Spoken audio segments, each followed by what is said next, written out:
Hello students, good morning everyone. Today we will start with the next topic from our systemic surgery, that is acute appendicitis. It is commonly, as you know, it is very commonly asked as a 20-mark long question, as well as there are so many short notes are also there. So we will see in detail about acute appendicitis. So first is etiology of acute appendicitis. Important is race and diet. Acute appendicitis is mainly a disease of high civilized Europeans. It is commonly seen in Europeans, Americans and Australians, and the important etiological factor for that is high meat diet. Because of consumption of high meat, they are more prone for the development of acute appendicitis, and rarely seen in Asia and Africa. But now I will not call it as rare in Asia, because in our country also, in this part of the world also, so many cases of acute appendicitis are also growing in large number, again because of the change in the lifestyle. Second important etiological factor is social. It is common in upper and middle class. It is common in upper and middle class than lower working class. So it will not so much commonly be seen in lower working class or laborers and all. So it is common in upper and middle socio-economical classes. Third important etiological factor is family background. So now it will depend, the familiar acute appendicitis will depend upon the position of the appendix. Different position, 12 o'clock, 2 o'clock, 3 o'clock, 4 o'clock, like that. So in the retrocecal appendix, when the appendix is lying behind the cecum, in case of retrocecal appendix, this position runs in families.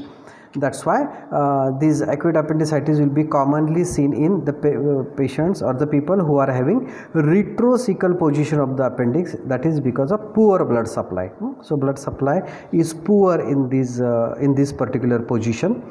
That's why commonly seen in these people. Then distal obstruction of the colon. If the large intestine is obstructed, some of the contents of the cecum will happen to enter the appendix and will cause inflammation.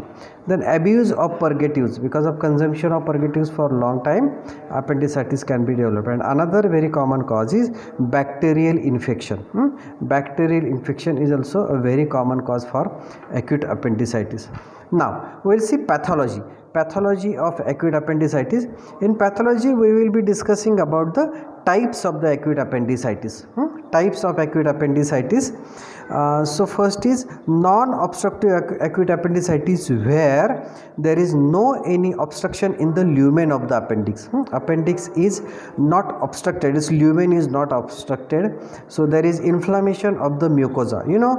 Appendix is a part of, it is a appendage, or it is outgrowth from lower part of the cecum, so it is only a part of gastrointestinal tract only. That's why it will have all those four layers. Innermost will be mucosa, then submucosa, then muscularis mucosa, and outermost, that is covered with the peritoneum, that is serous layer. Mucosa, submucosa, muscularis mucosa and serosa. These four layers are present in the appendix.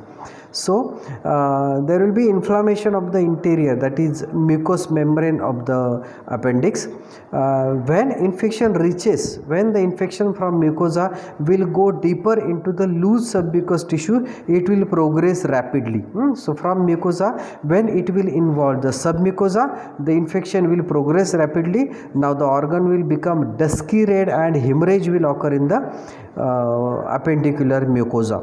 The blood supply of distal part, if it gets disturbed, so somewhere in the middle of the appendix, if the infection has occurred, the blood supply will be obstructed, the artery will be obstructed, and that will cause gangrene of the tip of the appendix.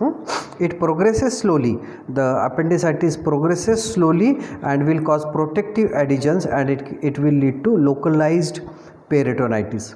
Now acute appendicitis can terminate into resolution. So if it is diagnosed in time, if it is treated in time, it will be resolved nicely without any complication. Or the inflammation, if the inflammation of the mucosa is very severe, it will lead to ulceration on the mucosa. Or if it is infected by the bacteria, it will cause suppuration, or the recurrences or the prolonged inflammatory ulceration and inflammatory lesion will cause fibrosis. So there will be fibrotic nodules on the appendix.